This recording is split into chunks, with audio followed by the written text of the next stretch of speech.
अस्सलामु अलैकुम। खुशामदीद बच्चों, कैसे हो तुम लोग आज? क्या तुम हमारे वीडियोस पसंद कर रहे हो? जो लोग हमसे अभी नए जुड़े हैं वो हमारे पुराने वीडियो जरूर देखें, वो वाकई बहुत अच्छे हैं। इंशाअल्लाह आज मैं आप लोगों को पैगंबर शोएब अलैहिस्सलाम की दास्तान सुनाऊंगा। अब गौर से सुनो। बिस्मिल्लाह। दास्तान पैगंबर शोएब अलैहिस्सलाम की। शोएब अलैहिस्सलाम के खानदान के बारे में लोगों की अलग अलग राय है।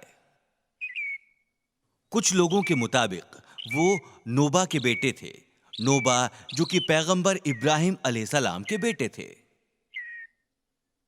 कुछ का मानना है कि वो बोयाब के बेटे थे और कुछ का यकीन है कि वो मिकीर के बेटे थे जो कि जनाब बिन इब्राहिम के साहिबजादे थे और मिकीर की मां पैगंबर लूत की बेटी थीं।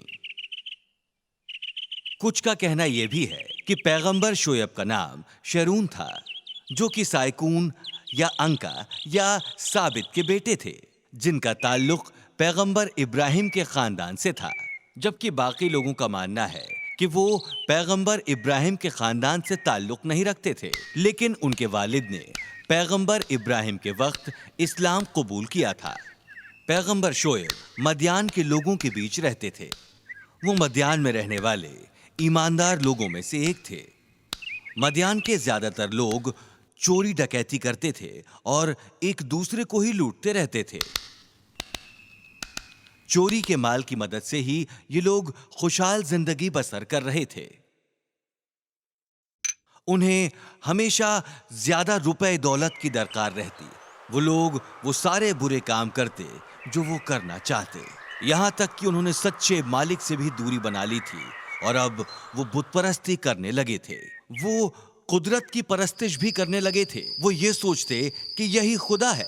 उनमें से कुछ आफताब की इबादत करते, कुछ चांद की और कुछ आग की, जैसा कि अल्लाह के भेजे पहले पैगंबरों ने किया। पैगंबर शोएब का भी यही काम था, लोगों को अल्लाह का कौल सुनाना और अल्लाह के हुक्मों की तामील कराना। लोगों को अल्लाह की नेमतों के बारे में याद दिलाकर उन्होंने ऐसा ही किया, लेकिन लोगों ने कोई तवज्जो नहीं दी और वो बोले, तुम हमारे बाप दादाओं के मजहब को हमको छोड़ने को क्यों कहते हो? मेरे भाइयों, अल्लाह के सिवा कोई और मालिक नहीं है। वो लोग बदस्तूर अपने बुरे कामों को अंजाम देते रहे। वो उन बदकिस्मत राहगीरों को लूटते जो उनके शहर के नजदीक से गुजरते। वो डकैती और नाइंसाफी की बुनियाद पर ही अपनी जिंदगी बसर करते, जबकि पैगंबर ने उन्हें अपनी तरफ से समझाने में कोई कसर नहीं छोड़ी। इस्लाम के जानकार इब्ने कैफीर ने हमें बताया कि मदियान के लोग दुनिया के पहले ऐसे लोग थे जो वहां से गुजरने वाले लोगों से महसूल लेते थे। मुसाफिर मदियान के लोगों से बहुत डरते थे और वो अपनी जान बख्शने के बदले उनकी हर नाजायज मांग पूरी करते। वहां लोगों को तराजू पर कम सामान तौलकर भी दिया जाता। कारोबार के दौरान वो लोगों को कभी सही सामान नहीं तौल कर देते और धोखा करते। पैगंबर ने उन्हें समझाने की बहुत कोशिश की, उन्हें ईमानदार बनने की नसीहत दी, लेकिन लोगों ने उनकी बात मानने से इनकार कर दिया।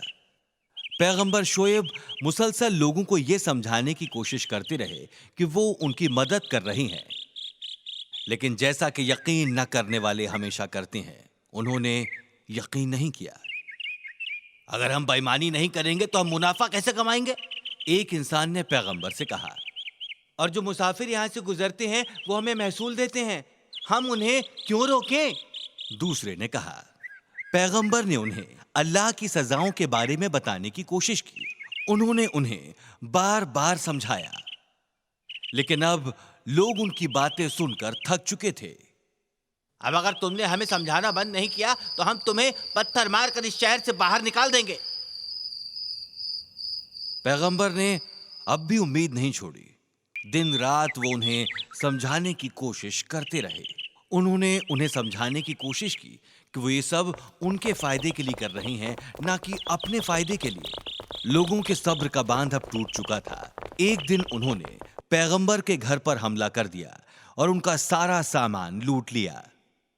यहां तक कि उन्होंने पैगंबर को उनके घर से बाहर निकाल दिया। उन्होंने उनके अकीदतमंदों के साथ भी ऐसा ही किया।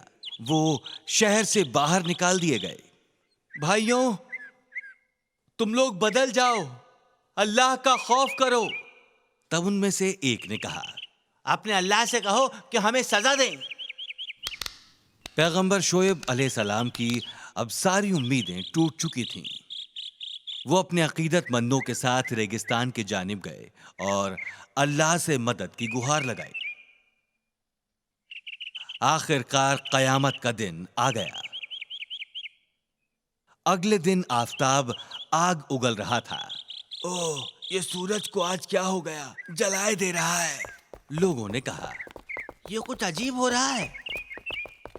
तपिश से बचने के लिए मदियान के लोग अपने घरों की तरफ दौड़े। ये तपिश 7 दिनों तक चली। उन्होंने अपने आप को पानी से ठंडा रखने की कोशिश की, लेकिन पानी भाप बनकर उड़ जाता और सूरज उन्हें फिर जलाने लगता। एक एक कर दरख्त सूख गए, कुएं सूख गए और जानवर प्यास के मारे मरने लगे। लोग बंद दरवाजों के ही अंदर थे, क्योंकि वो बाहर जाने से डर रहे थे। 8वें दिन अंधेरे काले बादलों ने पूरे शहर को ढक लिया। जब लोगों ने काले बादलों को देखा तो उन्हें लगा बारिश होने वाली है और वो बारिश का लुत्फ लेने के लिए दौड़े। सारे शहर के लोग अब बाहर इकट्ठे हो गए थे और फिर मदियान के आसमान पर जोर की बिजली कौंधने लगी। ये देखकर लोग हैरान रहे। उन्हें समझ में ही नहीं आया कि हो क्या रहा है। एक के बाद एक बिजली कौंधती रही, इतनी तेज कि जमीन थरथराने लगी। लोग जमीन पर गिरने लगे और फिर आसमान से आग बरसनी शुरू हो गई। आग ने लोगों के घरों को तबाह कर दिया। सब कुछ वहां जलकर राख हो गया। मदियान का हर बुरा इंसान उस दिन खत्म हो गया। ये बिल्कुल वैसा ही था जैसा पैगंबर ने उन्हें आगाह किया था। यकीन न करने वाले अब खत्म हो चुके थे। पैगंबर अगले दिन शहर में आए। शहर की तबाही देखकर उन्हें कोई हैरत नहीं हुई।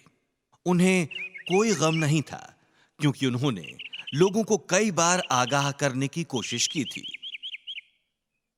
लेकिन वो लोग अल्लाह सुब्हानल ताला की मुखालिफत करते रहे। पैगंबर लंबे वक्त तक लोगों को अल्लाह का कौल देते रहे। तो दोस्तों, तुम्हें कहानी पसंद आई?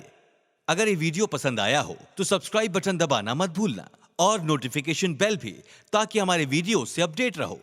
अपने दोस्तों को भी हमारे चैनल के बारे में बताना। कल मैं तुम्हें एक और शानदार दास्तान सुनाऊंगा, दास्तान पैगंबर यूसुफ अलैहिस्सलाम की। आज के लिए इतना ही। अलविदा।